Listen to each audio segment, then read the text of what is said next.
presenta este momento Marcelo Pelleriti Wines.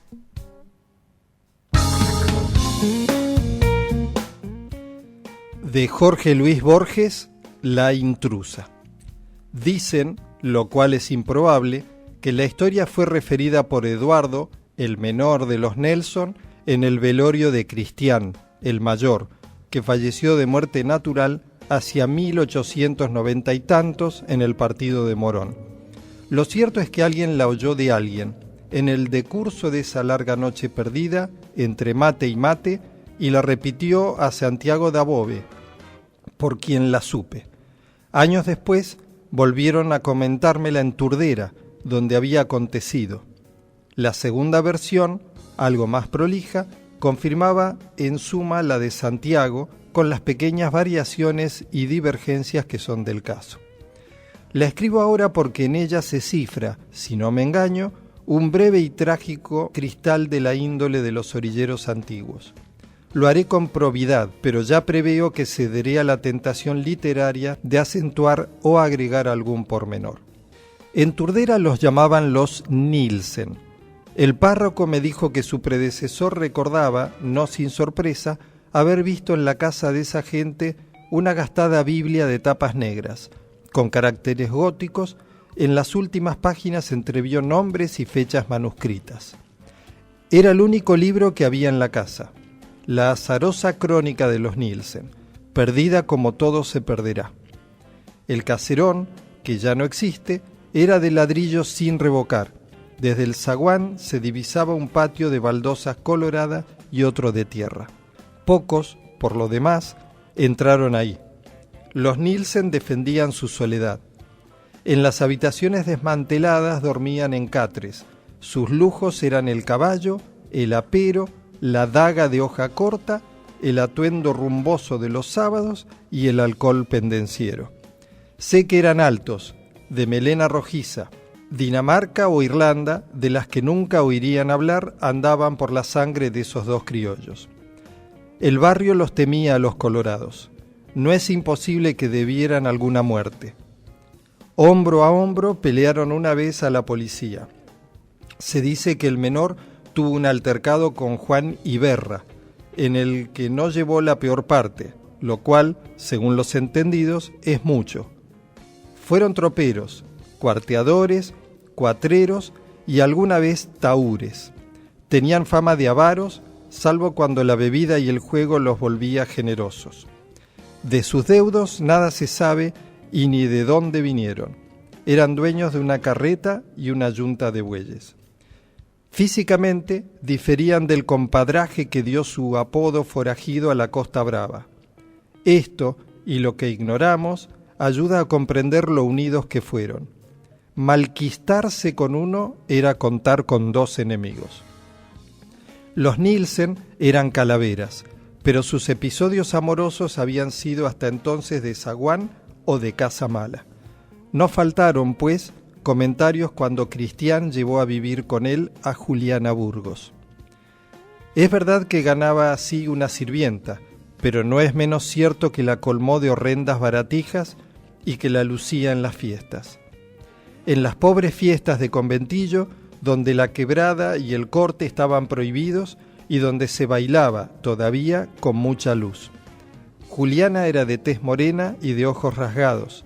Bastaba que alguien la mirara para que se sonriera. En un barrio modesto, donde el trabajo y el descuido gastan a las mujeres, no era mal parecida. Eduardo los acompañaba al principio. Después emprendió un viaje a Arrecifes por no sé qué negocio. A su vuelta llevó a la casa una muchacha que había levantado por el camino y a los pocos días la echó. Se hizo más hosco, se emborrachaba solo en el almacén y no se daba con nadie. Estaba enamorado de la mujer de Cristián.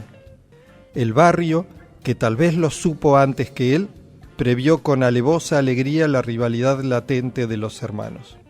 Una noche, al volver tarde de la esquina, Eduardo vio el oscuro de Cristián atado al palenque en el patio. El mayor estaba esperándolo con sus mejores pilchas. La mujer iba y venía con el mate en la mano. Cristián le dijo a Eduardo: Yo me voy a una farra en lo de Farías. Ahí la tenés a la Juliana. Si la querés, usala. El tono era entre mandón y cordial. Eduardo se quedó un tiempo mirándolo. No sabía qué hacer.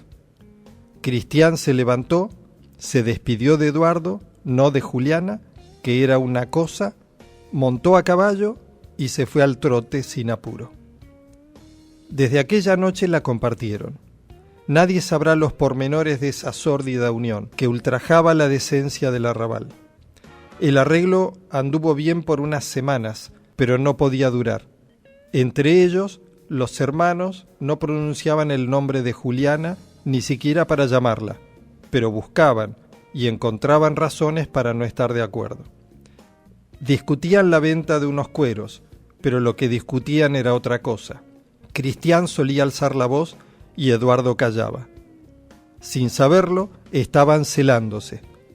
En el duro suburbio, un hombre no decía, ni se decía, que una mujer pudiera importarle, más allá del deseo y la posesión, pero los dos estaban enamorados. Esto, de algún modo, los humillaba. Una tarde en la plaza de Lomas, Eduardo se cruzó con Juan Iberra, que lo felicitó por ese primor que se había agenciado. Fue entonces, creo, que Eduardo lo injurió. Nadie delante de él iba a hacer burla de Cristián.